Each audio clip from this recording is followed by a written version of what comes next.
Good evening. My name is Sean Michael Walker from Premier Group Insurance, and I wanted to come to you with another video this week about another topic that I'm incredibly passionate about. And it's a topic that is absolutely going to ruffle some feathers, and I apologize in advance. But this year in 2020, I'm being a little bit more honest, I'm being a little bit more blunt, and I'm being a little bit more brutal in expressing my opinions and my feelings.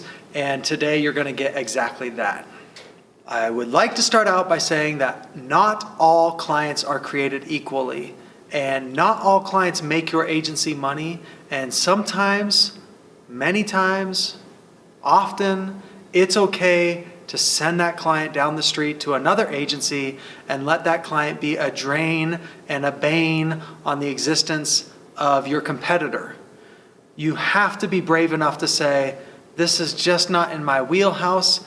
It might not be something, I can just tell that it's problematic, and I'm more than willing to let it go down the street.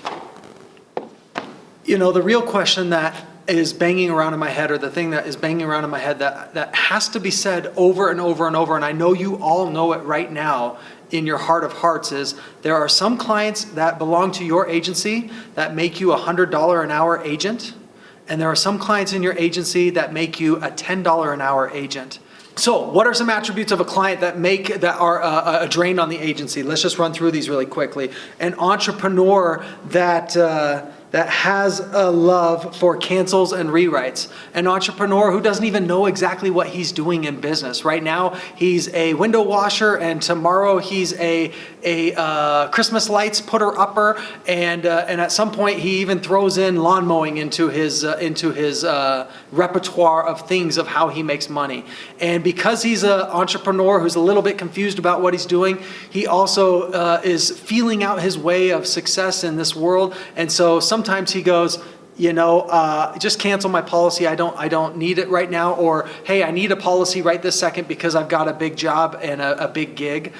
Think about that same person who's constantly coming to you and going, hey, I need to up my limits because I just got this opportunity to do this thing on this property. And until I have higher limits, I need to do this thing. And hey, go ahead. I don't have that job anymore, so drop my limits. And so you play this yo-yo effect of what the policy looks like.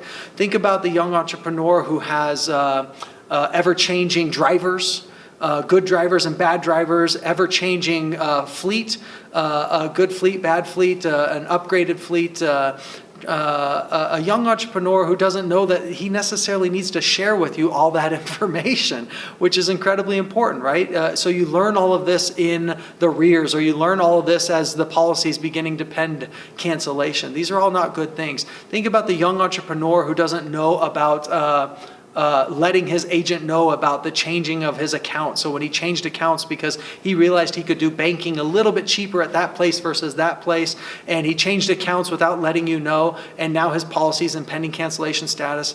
Think about the young entrepreneur who changes the address of where his warehouse is and never lets you know, and so he never got his paperwork. So his policy is constantly in this state of flux, this policy that is constantly causing the agency a ton of work for you to go hunt down the client and figure out with the client what the heck is going on, what does the risk look like, and get back to me as quickly as possible, and don't put me off because your policy is again on the brink of canceling tomorrow.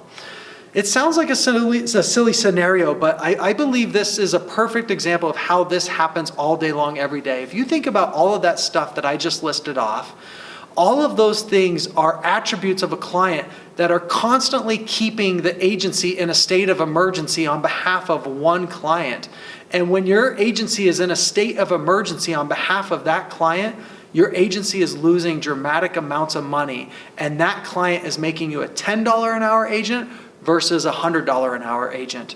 And none of us want to have those clients in our agencies. You know what we want to do? We actually want to send that client down to the agency of our fiercest competitor and say, here's a great client for you. Enjoy this person, because that now makes them the $10 an hour agent and gives you the time and the ability to be that $100 an hour agent. Short message, quick message, but it's really been important. It's really been on my mind lately. If you could be wise enough to identify who are the clients that make your agency the most amount of money and target them and write them and focus on them and work on retaining them and work on running off the clients who aren't exactly what you want in your agency, this will make you a dramatically better agency owner. That's all I got for you today. My name's Sean Michael Walker, and we'll see you next time. See ya. Bye-bye.